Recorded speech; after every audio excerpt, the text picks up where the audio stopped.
সুপ্রিয় দর্শকবৃন্দ, গ্রাম বাংলার প্রকৃতি চ্যানেলে আপনাদের সবাইকে স্বাগত জানাচ্ছি। আমরা একটি অপরূপ মনোরম দৃশ্য উপভোগ করছি, সীমান্ত এলাকার দৃশ্য। যে নদীটি দেখতে পাচ্ছেন, ভোগাই কংস নদী। নদীটির উৎপত্তি ভারতে এবং ধীরে ধীরে সেটি বাংলাদেশে প্রবেশ করেছে, একেবারে সীমান্ত ঘেঁষে। সাম্প্রতিক প্রচুর বৃষ্টিপাত হয়েছে, বৃষ্টিপাতের কারণে নদীতে পানিও বেড়েছে এবং পাহাড়ি ঢল নেমে আসার কারণে পানিটাও কিছুটা লালচে ঘোলাটে ধরনের। আজকে আমরা একটা অদ্ভুত পেশার কথা বর্ণনা করব, আপনাদের কাছে উপস্থাপন করব। এই নদীর তীরবর্তী জনগণের কত ধরনের পেশায় থাকে এবং অনেক পেশায় আমরা দেখেছি ইতিপূর্বে। নদীর তীরবর্তী মানুষজন মাছ ধরে, কিন্তু আজকে যেটা দেখতে পাচ্ছি একটা অদ্ভুত পেশা, কাঠ শিকার বা কাঠ সংগ্রহ। যারা নদীর তীরবর্তী আশপাশের এলাকায় বসবাস করেন তাদের জন্যই আসলে এই সুযোগটা। আপনার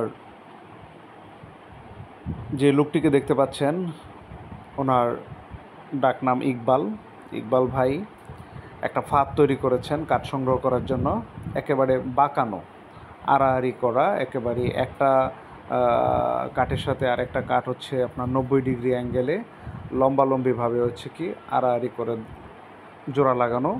এ কাঠ দিয়ে হচ্ছে কি আপনার নদী দিয়ে ভেসে আসা বিভিন্ন বাঁশ, ডালপালা, গাছের টুকরো, খড়কুটো এগুলো টেনে এনে সংগ্রহ করা হয়।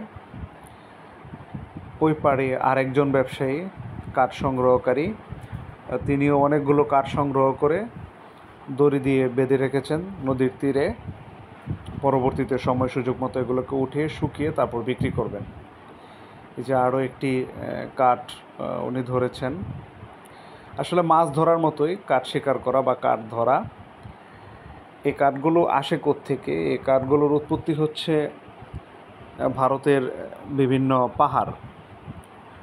মেঘালয় রাজ্যে এমনিতেই সবচেয়ে বেশি বৃষ্টিপাত হয়। সাম্প্রতিক বৃষ্টিপাতে পাহাড়ের ঢলগুলো নেমে আসছে বাংলাদেশের নিম্নাঞ্চলে। এই পাহাড়ি ঢলের সাথে পাহাড়ে যে সমস্ত খড়কুটো, গাছপালা, তারপর অনেক সময় গাছ কেটে ফেলে রাখা হয়, গাছের ফালি ফালি টুকরো, এগুলো পানির তুরে ভেসে চলে আসে। তারপর আস্তে আস্তে আমাদের এই বাংলাদেশের নিম্নাঞ্চলের দিকে প্লাবিত হয়। আর নদী তীরবর্তী লোকজন ফাঁদ তৈরি করে এই সমস্ত কাঠগুলোই সংগ্রহ করে। এই কাঠগুলো আবার তারা তীরে এসে তুলে রাখে, তারপর শুকিয়ে যেগুলোকে লাকড়ি করা সম্ভব সেগুলোকে লাকড়ি করে বিক্রি করে। আবার অনেক সময় বিভিন্ন দামি কাঠ চলে আসে, সেই কাঠগুলোকে আবার তারা করাতকলের সাহায্যে চিরে সেগুলো দিয়ে বিভিন্ন ফার্নিচার, অনেক সময় সেগুন কাঠ, গর্জন কাঠ, এই কাঠগুলোও চলে আসে। তো এই কাঠগুলো পেলে আসলে ওনাদের যারা কাঠ সংগ্রহকারী তাদের দৈনিক উপার্জনও হয় অনেক বেশি। এমনও হয় 10-12 হাজার টাকা দৈনিক উপার্জন হচ্ছে। আবার অনেক সময় প্রায় সময়ই হয়তো বা 1000-2000 টাকা ইনকাম হয়।